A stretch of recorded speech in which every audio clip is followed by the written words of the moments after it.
deputada Heloísa Apolónia, dos Verdes. Faz favor, Sra. Deputada. Muito obrigada, Sr. Presidente. Sr. Primeiro-Ministro, primeiro à parte, talvez, para lhe dizer que eu não deixo de ficar perplexa quando ouço a Sra. Deputada Assunção Cristas vir aqui com grandes preocupações, ou manifestar grandes preocupações sobre quem é que assume as responsabilidades sobre o quê no Governo, quando, ao que parece, e segundo veio a público pela boca da própria senhora deputada, dá a ideia que quando se deu a matéria da resolução do BES, parece que ela assinou de cruz qualquer coisa ou qualquer decisão tomada pelo Governo anterior, ou dá a ideia, segundo me lembro, que veio à Assembleia da República, quando ainda tinha a pasta do Ambiente, assegurar aos deputados que o perdão da barragem do Tua estava construído, quando na verdade não estava construído e era a fórmula, a mentira de assegurar que a barragem seria construída, ou quando foi a própria, por exemplo, responsável pela aprovação da lei da liberalização do eucalipto. E nós, Verdes, não nos vamos esquecer de quem é que tomou essa iniciativa e quem é que avançou para que o eucalipto proliferasse mais pelo país. E, Sr. Primeiro-Ministro, de facto, quando falamos hoje do Estado da Nação, as pessoas vivem confrontadas com estas questões trágicas que aconteceram nos últimos tempos e colocam-se mesmo sobre um problema que eu acho que o Governo tem que levar muito a sério, que são as matérias de segurança. Aquilo que se passou em Tancos e a tragédia enormíssima que se passou em Pedrógão Grande requerem, de facto, um apuramento de verdade e de responsabilidade urgentíssimo, mas uma garantia de que nada do género poderá voltar a acontecer. Mas os Verdes não esperaram pela tragédia de Pedrógão Grande, como o Sr. Primeiro-Ministro bem sabe.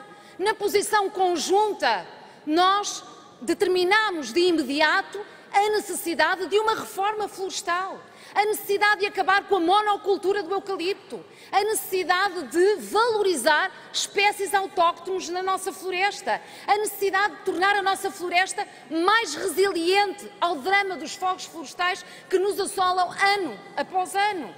E é esse trabalho que, de facto, nós temos que terminar, não da parte dos Verdes com uma pressa absoluta, mas com uma eficácia absoluta. Essa é que é a verdadeira razão do trabalho que temos desenvolvido nesta matéria, designadamente de pressão junto do Governo. Sr. Primeiro-Ministro, eu acho que é bom nós termos sempre presente o passado, designadamente o passado recente, para percebermos onde estamos.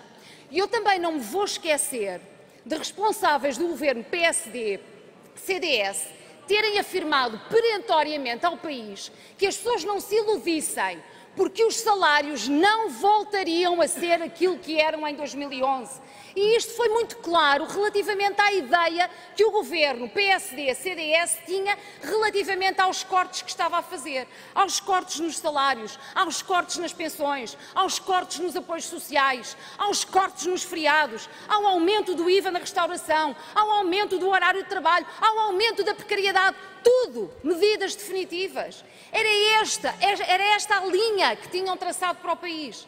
E eis senão quando se prova efetivamente ao país que isto não era uma inevitabilidade, que era possível, fazendo tudo isto ao contrário, gerar mais emprego, diminuir o desemprego e alavancar o país ao nível da sua dinâmica económica. Isso foi possível e nós dizíamos que era possível e aqueles senhores sempre com a conversa das inevitabilidades. É possível uma política alternativa a esta lógica da austeridade que não teve outra consequência a não ser massacrar os portugueses. E então, quando nós recorrentemente nos temos dirigido ao Sr. Primeiro-Ministro e temos dito que é fundamental trabalhar para as pessoas, se fizermos uma avaliação do Estado da Nação, é justamente por aí que nós temos que ir. Como é que estão as pessoas neste momento? Melhor ou pior? Com melhores condições na sua vida ou com piores condições na sua vida? Definitivamente a resposta, eu julgo que é mesmo unânime, com melhores condições na sua vida. E essa é que é a verdadeira avaliação que nós temos que fazer.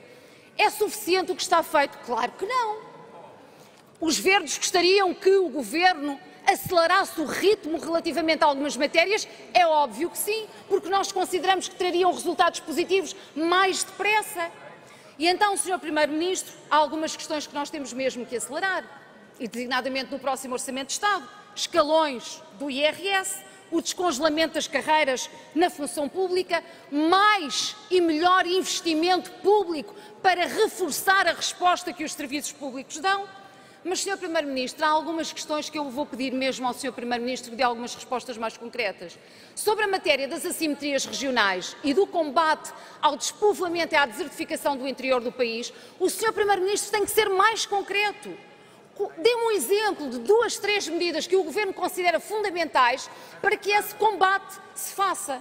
Nós dizemos, por exemplo, no âmbito da mobilidade e dos transportes, para alavancar pessoas para o interior, mas também empresas, investimento para o interior e dar-lhe outra dinâmica. Sr. Primeiro-Ministro, o que é que vai fazer relativamente ao compromisso assumido de médico de família para todos os portugueses? Quando é que os portugueses podem contar com essa realidade e com o reforço do seu direito à saúde? Mas há outra questão da qual não podemos fugir.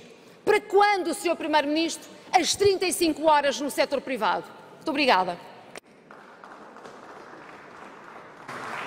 Obrigado, Sra. Deputada.